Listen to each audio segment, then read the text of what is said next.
अस्सलाम वालेकुम। Welcome to MCPS online classes class 4 subject Hindi Rimjhim chapter 9 स्वतंत्रता की। और लास्ट वीडियो में मैंने आपको बता दिया था कि चैप्टर 5 के बाद 6, 7 और 8 चैप्टर हम नहीं करेंगे, चैप्टर नंबर 9 करेंगे। चैप्टर 9 में हमने धनी और उसकी जो बिन्नी थी, बकरी थी, उसके बारे में पढ़ा और गांधी जी के बारे में पढ़ा कि वो कहाँ रहा करते थे। अहमदाबाद के साबरमती आश्रम में रहा करते थे, अपना काम खुद करते थे। और काम जब अपना खुद करते थे तो बिन्नी को संभालने का काम किसको सौंपा गया था? धनी को सौंपा गया था, जो कि एक 9 साल का लड़का है। फिर हमने पढ़ा कि उसकी माताजी वहाँ रहती थी तो सबके लिए खाना पकाया करती थी। तो धनी ने अपने माताजी से सवाल किया कि यहाँ चारों तरफ कोई ना कोई योजना बनाई जा रही है, सब लोग गांधी जी के साथ में मिलकर कुछ योजना बना रहे हैं। उसकी माताजी ने जब उसे कुछ नहीं बताया तो वो कहाँ गया? सब्जियों की क्यारियों के पास गया, जहाँ पे बिंदा चाचा बैठे हुए थे। और बिंदा चाचा उसे बता रहे हैं कि गांधी जी क्या काम कर रहे हैं। तो उन्होंने बताया कि अंग्रेजों के विरोध ये लोग एक सत्याग्रह कर रहे हैं, एक जुलूस निकाल रहे हैं, जो कहाँ से शुरू होगा? गुजरात से पैदल शुरू होगा और दांडी तक जाएगा, और वहाँ जाकर हम नमक बनाएंगे। अब जो धनी है वो पूछता है कि नमक क्यों बनाएंगे, तो उसके बारे में बता रहे हैं बिंदा चाचा। क्या कह रहे हैं कि नमक के लिए हमें कर देना पड़ता है। कर का मतलब क्या होता है? टैक्स देना पड़ता है। तो देखिए आगे क्या होता है बच्चों। नमक की ज़रूरत सभी को है, इसका मतलब है कि हर भारतवासी गरीब से गरीब भी यह कर देता है। बिंदा चाचा ने आगे समझाया, मतलब हम दुकान से जो नमक लेकर आते हैं, उस नमक के एक पैकेट के ऊपर हमें थोड़ा ना थोड़ा कुछ ना कुछ, चाहे वो गरीब हो चाहे वो अमीर हो, सभी के थोड़ा ना थोड़ा कुछ रुपए उसके ऊपर एक्स्ट्रा देने पड़ते हैं, मतलब कर देना पड़ता है। लेकिन ये तो सरासर अन्याय है। धनी की आंखों में गुस्सा था, क्योंकि धनी भी गांधी जी के साथ रहता था, तो उसको भी अंग्रेजों के खिलाफ गुस्सा था, तो उसे भी गुस्सा आ गया।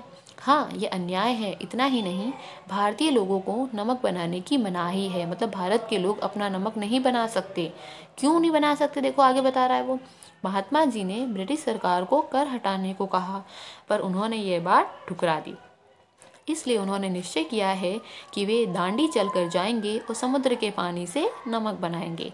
अब अंग्रेज लोग बहुत होशियार थे बच्चों। वो क्या करते थे? नमक बनाया करते थे और नमक को बेचने के लिए उसके ऊपर कर लगा दिया करते थे। और बाकी लोग नमक बनाना जानते थे, लेकिन उनको मनाही करवा दी थी। और क्या कह दिया था कि अगर कोई भी नमक बनाएगा तो उसको ऊपर हम क्या करेंगे? कोई ना कोई कार्यवाही करेंगे। इसलिए कोई भी नमक नहीं बनाता था डर के मारे। लेकिन गांधी जी ने फैसला किया कि या तो हम नमक बनाएंगे या फिर उस नमक के ऊपर कर हटा दिया जाए, टैक्स हटा दिया जाए। 1 महीने तक पैदल चलेंगे? धनी सोचकर परेशान हो गया।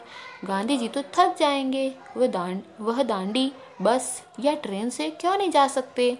अब धनी को गांधी जी के ऊपर हुई कि गांधी जी इतने उम्र में हैं, बूढ़े हो चुके हैं, तो वो इतनी दूर महीनों तक पैदल चलेंगे तो थक जाएंगे, तो क्यों ना वो बस से चले जाएं या ट्रेन से चले जाएं। क्योंकि यदि वे इस लंबी यात्रा पर दांडी तक पैदल जाएंगे तो खबर फैलेगी, अखबारों में फ़ोटो छपेगी, रेडियो पर रिपोर्ट जाएगी, और पूरी दुनिया के लोग ये जान जाएंगे कि हम अपनी स्वतंत्रता के लिए लड़ रहे हैं, और ब्रिटिश सरकार के लिए ये बड़ी शर्म की बात होगी। अब उसने बोला कि गांधी जी बस से चले जाएं या ट्रेन से चले जाएं, लेकिन जो चाचा थे उन्होंने क्या समझाया कि ये बात जब सब लोगों को पता चलेगी तो सब लोग खुश होंगे, स्वतंत्रता के लिए गांधी जी लड़ रहे हैं तो उनका साथ देंगे, और जो अंग्रेजी सरकार है उनके लिए ये बड़ी शर्म की बात होगी। गांधी जी बड़े ही अक्लमंद हैं, है ना? धनी की आंखें चमक गई। बिंदा ने हंस कर कहा, हाँ वह तो हैं ही। दोपहर को जब आश्रम में थोड़ी शांति छाई, धनी अपने पिता को ढूंढने निकला। वह एक पेड़ के नीचे बैठकर चरखा काट रहे थे। अब उन्होंने बिंदा चाचा से बात कर ली तो उसे, धनी को ये सारी बातें समझ आ गई। अब वो वहाँ से निकला और कहाँ गया? आश्रम में अपने पिता को ढूंढने के लिए गया। और उसके पिता क्या कर रहे थे? वहाँ दूर बैठे हुए चरखे से सूत काट रहे थे। पिताजी, क्या आप और अम्मा दांडी यात्रा पर जा रहे हैं? धनी ने सीधे काम की बात पूछी। मैं जा रहा हूँ, तुम और अम्मा यहीं रहोगे। अब उसके पिताजी ने क्या बोला कि नहीं, मैं अकेला जाऊँगा, क्योंकि तुम्हारी अम्मा एक औरत है और तुम एक छोटे बच्चे हो, तुम वहाँ पर नहीं जाओगे। तो धनी बोला, मैं भी आपके साथ चल रहा हूँ। बेकार की बात मत करो धनी, तुम इतना लंबा नहीं चल पाओगे, आश्रम के नौजवान ही जा रहे हैं। अब जब धनी ने कहा कि मैं भी आपके साथ चलूँगा तो उसके पिताजी ने उसको डांट दिया। उन्होंने क्या बोला कि जो नौजवान लोग हैं, जो हट्टे कट्टे हैं, वही जाएंगे, क्योंकि बहुत दूर पैदल चलना पड़ेगा, महीनों पैदल चलना पड़ेगा, तो बच्चे तो थक जाएंगे। धनी ने हट पकड़ ली। मैं 9 साल का हूँ और आपसे तेज़ दौड़ता हूँ। अब उसने क्या बोला कि मैं एकदम नौजवान हो गया हूँ, मैं 9 साल का हो गया हूँ और आप धीरे चलते हैं, लेकिन मैं आपसे और भी तेज़ चलता हूँ। उसने जिद पकड़ ली। धनी के पिता ने चरखा रोककर बड़े धीरज से समझाया, सिर्फ वे लोग जाएंगे जिन्हें महात्मा जी ने खुद चुना है ना। मतलब गांधी जी ने बोला है कि भी कौन कौन मेरे साथ चलेगा, सिर्फ वो लोग ही जाएंगे। ठीक है, मैं उन्हीं से बात कर लूँगा, वह ज़रूर हाँ कहेंगे। धनी खड़े होकर बोला और वहाँ से चल दिया। अब जब उसके पिताजी ने मना करा तो वो ज़िद करने लगा। और उसने क्या ज़िद की कि मैं गांधी से पूछ लूँगा कि गांधी जी क्या मैं आपके साथ चलूँ। गांधी जी बड़े व्यस्त रहते थे, वह अकेले पकड़ पाना आसान नहीं था। पर धनी को वह समय मालूम था जब उन्हें बात सुनने का समय होगा। रोज सुबह वह आश्रम में पैदल घूमते थे, क्योंकि अब धनी भी आश्रम में रहता था। तो उसे पता था कि गांधी जी कब फ्री रहते हैं, किस टाइम में उनका वो रोज कब घूमते हैं, कब काम करते हैं। तो उन्होंने क्या करा, सुबह सुबह आश्रम में घूमते टाइम में धनी ने गांधी जी से बात करने का फैसला किया। अगले दिन जैसे ही सूरज निकला, धनी बिस्तर छोड़कर गांधी जी को ढूंढने निकला। वे गौशाला में गायों को देख रहे थे। फिर वो सब्जी के बगीचे में मटर और बंद गोभी देखते हुए बिंदा से बात करने लगे। धनी और बिन्नी लगातार उनके पीछे पीछे चल रहे थे। अब धनी सुबह सुबह जल्दी जल्दी उठ गया जब सूरज निकला तब, और उसके साथ साथ उसने बिन्नी को भी ले लिया, मतलब अपनी बकरी को भी ले लिया।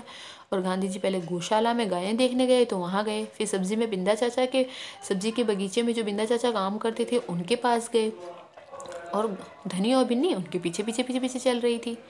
अंत में गांधी जी अपनी झोपड़ी की ओर चले। बरामदे में चरखे के पास बैठकर उन्होंने धनी को पुकारा। अब उन्हें पता तो था ही कि क्या धनी मेरे पीछे पीछे घूम रहा है। तो वो जब झोपड़ी के अंदर गए तो उन्होंने उसे आवाज़ लगाई, यहाँ आओ बेटा। धनी दौड़ कर उनके पास पहुंचा। बिन्नी भी साथ में कूदती हुई आई। तुम्हारा क्या नाम है बेटा? धनी बापू। अब उस गांधी जी ने पूछा कि तुम्हारा क्या नाम है, तो उसने बोल दिया धनी। और तुम्हारी बकरी का, है ना, मतलब तुम्हारी ये जो बकरी है इसका क्या नाम है? तो उसने बोला, हाँ ये मेरी दोस्त है बिन्नी, जिसका दूध आप रोज़ सुबह पीते हैं। धनी गर्व से मुस्कुराया, मैं इसकी देखभाल करता हूँ। अब धनी ने क्या बोला, ये मेरी दोस्त है बिन्नी और मैं हूँ धनी, और इसका जो दूध है वो रोज़ आप पीते हैं, है ना, तभी तो हट्टे कट्टे रहते हैं, हष्ट पुष्ट रहते हैं। बहुत अच्छा, गांधी जी ने हाथ हिलाकर कहा। अब ये बताओ धनी कि तुम और बिन्नी सुबह से मेरे पीछे क्यों घूम रहे हो, है ना। अब गांधी जी ने देख लिया था कि वो उनके पीछे पीछे घूम रहा है। पहले गौशाला गया, फिर बिंदा चाचा के पास गया, तो उन्होंने पूछ ही लिया कि क्यों घूम रहे हो। मैं आपसे कुछ पूछना चाहता था। धनी थोड़ा सा घबराया। क्या मैं आपके साथ डांडी चल सकता हूँ? हिम्मत करके उसने पूछ लिया कि क्या मैं भी आपके साथ चलूँ। गांधी जी मुस्कुराए, तुम अभी छोटे हो बेटा, दांडी तो बहुत दूर है। सिर्फ तुम्हारे पिता जैसे नौजवान ही मेरे साथ चल पाएंगे। मतलब मैंने नौजवानों की एक टीम बनाई है, वही मेरे साथ चलेगी। पर आप तो नौजवान नहीं हैं, धनी बोला, आप नहीं थक जाएंगे? अब धनी को उनको ऊपर दया आई कि भाई आप बूढ़े हो चुके हैं, आप नौजवान नहीं हैं, आप इतनी दूर पैदल जाओगे तो थक जाओगे। मैं बहुत अच्छे से चलता हूँ, गांधी जी ने कहा। मैं भी बहुत अच्छे से चलता हूँ। धनी भी अड़ गया, मतलब दोनों के दोनों हठी हैं, है ना, जिद करने वाले हैं। गांधी जी ने कहा मैं एकदम हट्टा हूँ और आराम से चल सकता हूँ। तो धनी भी बोला मैं भी बहुत अच्छा हट्टा कट्टा हूँ, मैं भी चल सकता हूँ। हाँ ठीक बात है, कुछ सोचकर गांधी जी बोले, मगर एक समस्या है। अगर तुम मेरे साथ जाओगे तो बिन्नी को कौन देखेगा? इतना चलने के बाद मैं तो कमज़ोर हो जाऊंगा। इसलिए जब मैं वापस आऊंगा तो मुझे खूब सारा दूध पीना पड़ेगा, जिससे कि मेरी ताकत लौट आए। अब गांधी जी ने देख लिया कि धनी क्या कर रहा है, जिद कर रहा है, इसलिए उसको समझाने के लिए गांधी जी ने उसके लिए एक उपाय सोचा। और क्या बोला कि मैं इतनी दूर चलूँगा तो मैं थक जाऊँगा, अब मैं थक जाऊँगा तो मुझे खूब सारा दूध चाहिए, खूब सारा दूध चाहिए तो कौन देगा? तो उसने बोला, धनी ने बोला मेरी बिन्नी देगी। तो उन्होंने कहा अगर तुम मेरे साथ चलोगे तो बिन्नी का कौन ख्याल रखेगा, है ना।